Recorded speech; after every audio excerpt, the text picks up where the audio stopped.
Fanboys is the best comedy you've never seen. There can be only one. Time for you to get moved, boy. Hey everybody, I'm Ryan from 2G1, and for today's best comedy you've never seen, we are taking a look at Fanboys, a film that at one time was set to blow up theaters like the Death Star, with a great cast and an incredible script that was an homage to Star Wars fandom. Unfortunately, Fanboys limped into theaters and died a quick and horrible death. How can a movie about Star Wars fandom, and featuring a bunch of amazing cameos, including some people from the Star Wars films, fail? Well, let's take a look at the movie and the history behind it. But first, let's go back a couple years. Back in April 1999, the world was fully in a Star Wars fever. Just 2 years prior, George Lucas had released the special editions, but Star Wars fans around the galaxy were lying in wait for Episode 1, The Phantom Menace, to finally hit screens in May 1999, some 15 years after the last chapter, Return of the Jedi. This was back in the dial-up modem era, back when you really couldn't log onto the internet to even play a movie trailer. I went to the movies to see flicks like Wing Commander just because I knew that the Star Wars Episode 1 trailer was playing before it. I didn't give a crap about Wing Commander, certainly not after watching that horrible film, but just to see those first images of a new Star Wars film. It was glorious, and don't let that Phantom Menace hate that has come around fool you. Everyone was excited after watching that first movie trailer. I called out sick from work to buy tickets for 4 showings on opening day, for myself and my friends. We got to the mall, had a lot to drink, slept outside the theater, and finally, we saw the film. And you know what? I liked it. I saw it 3 out of the 4 times that day, and even went back a few more times over the next few weeks. It wasn't anywhere near the first 3 films, but I was glad that Star Wars had returned. Fanboys plays into the Star Wars hysteria that had occurred as Star Wars fans began frothing at the mouths for the franchise's return. The movie kicks off at a Halloween party in 1998. Linus, Hutch, and Windows are 3 best friends who really love Star Wars. They are on the outs with their former best friend Bottler, who has kind of left his geek life behind and now works for his dad over at his dad's car lot. His dad is Shooter McGavin, by the way, so that's pretty awesome. I wish Shooter McGavin was my dad. They are all sort of friends with Zoe, who, if I had a friend who looked like Kristen Bell, I'm sure I wouldn't be just kinda sort of friends. Linus lays out a plan at the party, a plan that these guys have talked about since grade school. Imagine it. We drive across the country. We break in to the Skywalker Ranch and steal ourselves a prince! I mean, this is everyone's dream, right? Stealing a copy of Star Wars and seeing it early before anybody else? I mean, Bottler is a bit of a downer. Even dreaming about going to Skywalker Ranch seems silly to him. There, you'd be arrested. It's been a blast, Bottler. So Bottler goes back to work, but is visited by Windows and Hutch to tell him some really bad news about their longtime friend. We came to talk about Linus. Well, he just needs to realize that people lose touch. That's just kind of the way things work. He's dying, Eric. He's got cancer, man. He tried everything to get better, but nothing seems to work. The news bothers Bottler, and Bottler and Linus go to talk some stuff out, but as it always happens with Star Wars fans, the conversation de-evolves back to Star Wars, and it ends up being sort of analogous to what these guys are going through. They still kiss. That was Leia kissing Luke to make Han jealous. Yeah, that was the second time. And the first time. The first time they're about to... Bro. Who cares about this shit, man, huh? Who cares about... I do. I care. They were siblings, you sick bastard! After a long, hard think about Linus and the cancer and really his desire to go off and go to Skywalker Ranch, Bottler decides to grab his friends and actually do it. Actually get in the car, travel 6 billion miles, and break into Skywalker Ranch. They use a map that actually mapped out this whole journey that they did way back in the day. We storm the ranch or we die trying. Yeah. They pitch the plan to Linus, who says, No. No? No. but eventually he comes to, and the foursome head on out to break into Skywalker Ranch.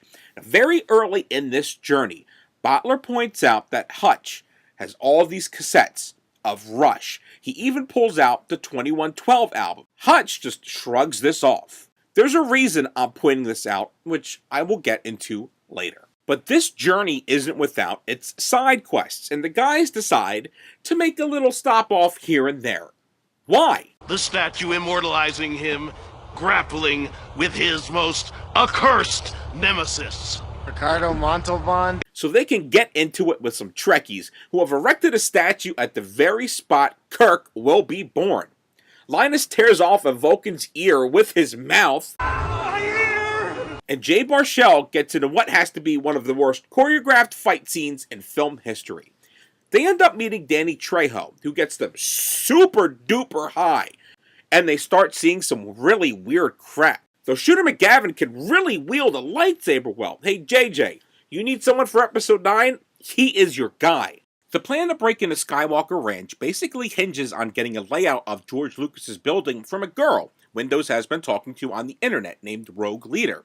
Never mind that Zoe has a thing for Windows that the nerd is completely unaware of. Come on, man! So Windows Mac Daddy's into a coffee house, where he finally meets Rogue Leader.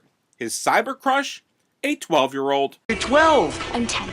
Okay, make that a 10-year-old. Windows is pretty devastated that he's been having cyber sex with an infant, and the boys regroup outside to laugh at Windows and basically try to figure out their next steps. However, one of the internet's most infamous reviewers comes up to have a few choice words with Windows.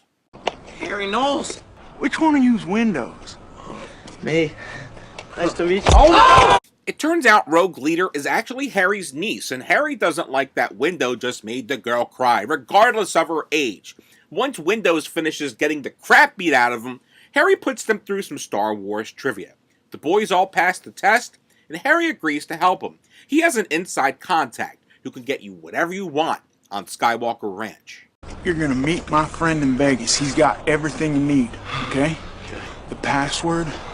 Scruffy Nerf Herder. The boys get back on their way, now headed to Vegas to meet Harry's mystery contact. When the police roll up on Hutch's van, the boys are pretty screwed because they are carrying some awesome peyote that Machete had given them before. Now Hutch decides to hit the red button that no one else is ever allowed to hit, and they go into hyperspace. Well, I mean, the van just goes really, really fast or something. Do they outrun the cops? Of course not.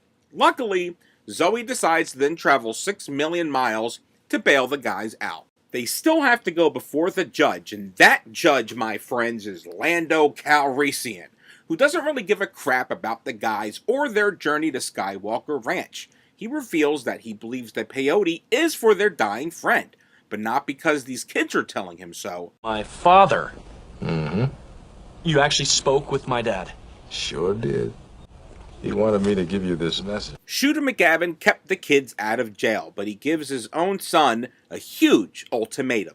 So Bottler needs to decide on going home or going on with the friends that he himself had abandoned already some years ago. There's some soul searching between the amigos, and Bottler decides the now fivesome need to continue on to Vegas. Vegas awaits, ladies! And with that, cue the second unit. They eventually get to the hotel where the secret contact is going to meet them. Zoe at this time tries to tell Windows about her feelings for him, but Windows pretty much points out that since Zoe knows every Bond villain and can quote Clash of the Titans, she's more guy than girl. Yeah, he's an idiot. Some pretty girls eye the boys, and since I need to wrap up this review someday, I'm just going to save you the trouble. Linus and Bottler go looking for the contact, only to find themselves in enemy territory. Star Trek nerds, all over the place with their phasers and their red shirts and... wait, who would actually buy a red shirt? Isn't that the guy who always died? Eventually the duo come to a secret part of the casino where they finally meet the contact. It's all there, maps, passcodes, but that's not what's most important. What's most important? We never met. That's right. Turns out that James T. Kirk himself is the guy with the plans, and the maps, and the badges. How does Shatner get all of this? This is unreal. How did you score all this stuff? Are you kidding? I'm William Shatner. I can score anything. How about Jerry Ryan's panties? anything. Finally, the plans are in hand, and the guys are ready to go, except that that statue Star Trek nerd is back with his horde of Star Trek followers ready to take down Linus, Butler, and Shatner. Upstairs, Window and Hutch are now dealing with a pimp who they owe money to because they didn't realize that the beautiful girls were prostitutes. The boy's only saving grace? Mr. Pimp Hand is a Star Wars fan, and suddenly, everyone's best friend. Check this out. Episode 1. Who Snickens? Jar Jar Binks? That guy's gonna be the shit. I tell you. The group reconvenes, fights off the Star Trek nerds, and they head out. Destination? Skywalker Ranch. Zoe, how we looking out there? One guard manning the booth. Couple civvies roaming about. Nothing we can't handle. All right, fellas. X marks our target. There's all sorts of fun in the break-in the Skywalker Ranch, and the gang traverses the mansion past security, finding all sorts of movie props, finding that their security guards hilariously dressed up as THX-1138 robots and actual garbage chutes to get stuck in. They finally end up captured and speaking with the head of security, who listens to their plight. He's not really buying it, but a call from the big man himself allows Linus to achieve his dream. He says you can watch the film. Oh my God! We can watch it. Only you. As his friends go outside, Linus sits in the theater getting to watch episode 1.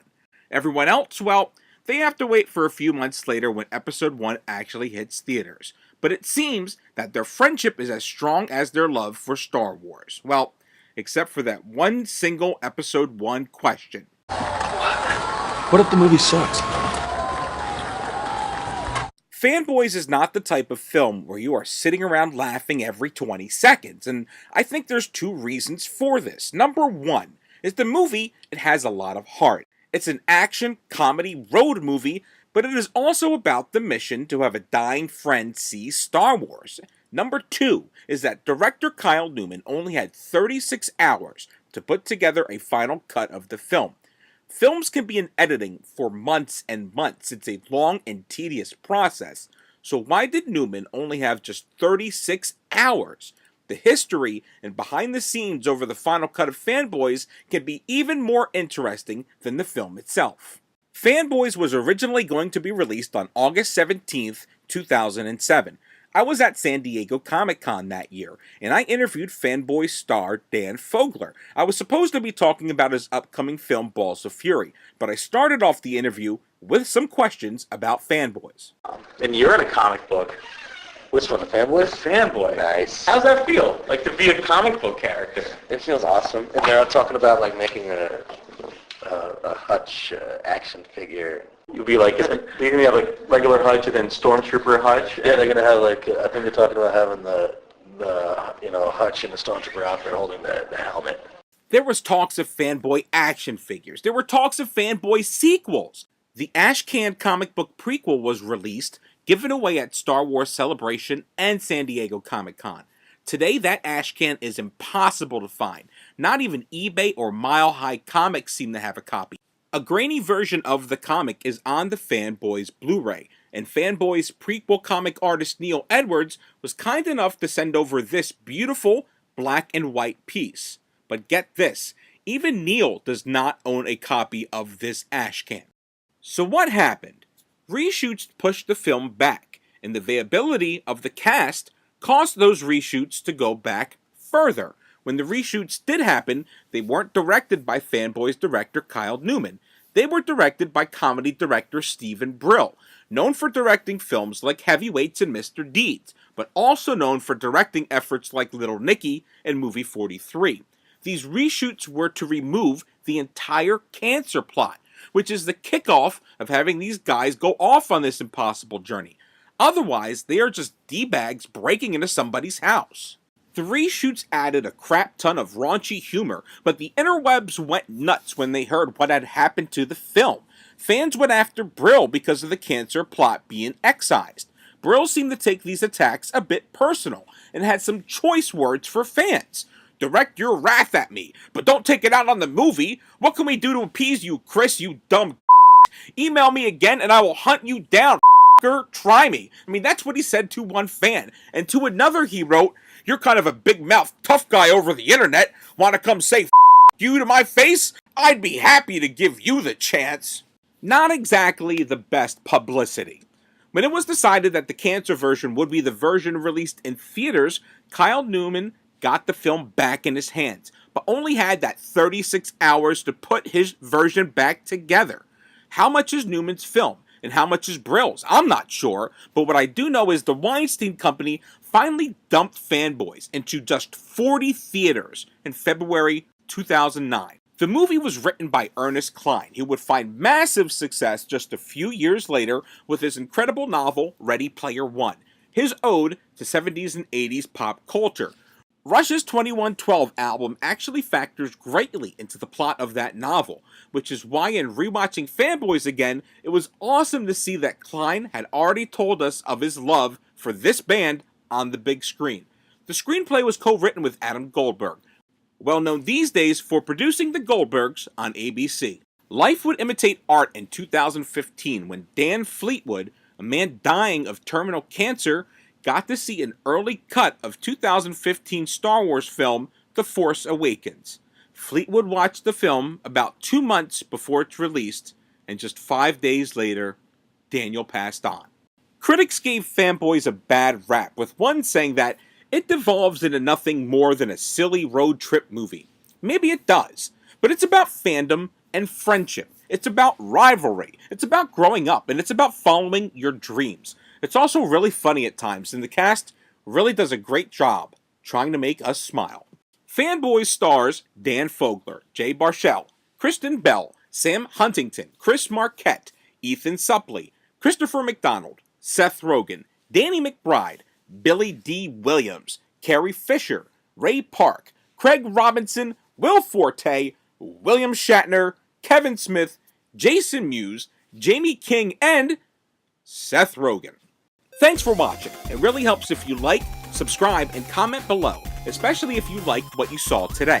This is Ryan from 2G1, and I'll be back with another best comedy you've never seen. Until then, I'll catch you next movie. Floating like a ghost, gotta keep eyes on you. You'll sneak up behind me.